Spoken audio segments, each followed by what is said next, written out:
I'm Bill Smith, although I sign all my work as W. Custer Smith because there's too many Bill Smiths and it was getting mixed up with other people.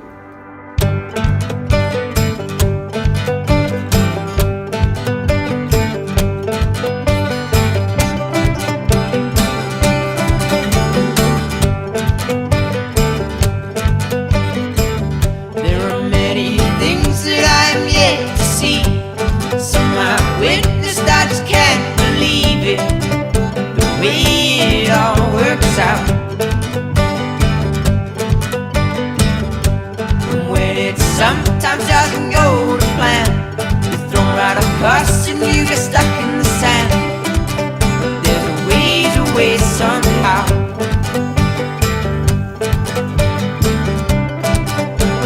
Find a way somehow. I know the first instance it might seem hard, my friend. I got interested in wood turning when I was in high school back in 1953. I have a lamp with me today, but in 1953 I turned the lamp and that was all I did for years. About 1970 I turned the floor lamp. And then I did not get into work very much until about 2000 when I joined the National Wood Turning Association. The National Wood Turning Association is a nationwide organization.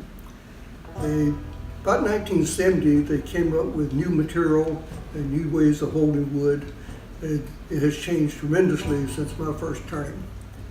In high school, I was majoring in industrial arts, and that's where I did my first wood turning.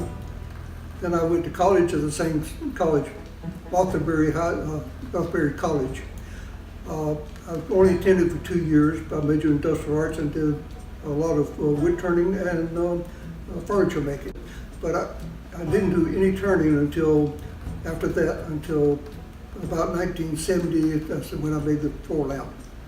After that, it was about 20,000 when I joined Central Florida Wood Turners, an national organization, which I attend regularly, and I've taught classes. I have written articles for magazines. It's very difficult to tell you how long I've been turning. Say in high school, I turned one thing, then it was years before I touched it again, and then there were years before I did it again. Once I got started in about 2000 or 2001, I've done quite a bit. It's a habit forming, which is hard to stop. You want to do it from morning to night, and so my wife doesn't see me some days, almost all day, I'm turning wood. Many times I get my ideas of what I want to turn by watching television. When they interview someone, I'm usually watching the disc behind it, the vase, whatever is sitting behind it on the shelves. And I said, I can make something near that, like that.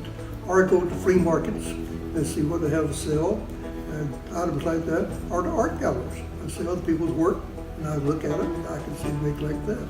It just comes up, anything from magazine pictures or anything. It gives me an idea I can make something like that. I also take magazines for wood turning, and they have ideas there sometimes that's inspirational. The most memorable thing was I made a vase, a kind of a candy dish, I'm not sure what you call it.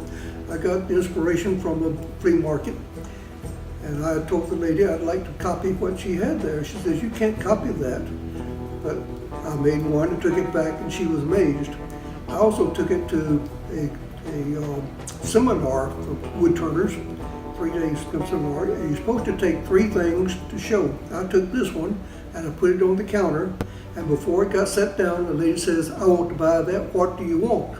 I said, I don't know, I hadn't thought about it. She said, make a price, I want it. So I gave her a price I didn't think she would take, and it was left on the counter right then, and nobody else got to see it.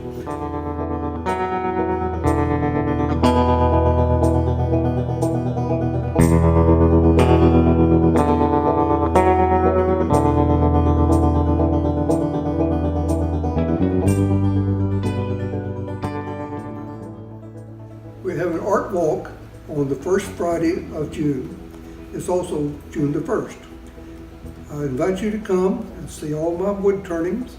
I hope to be demonstrating at the same time.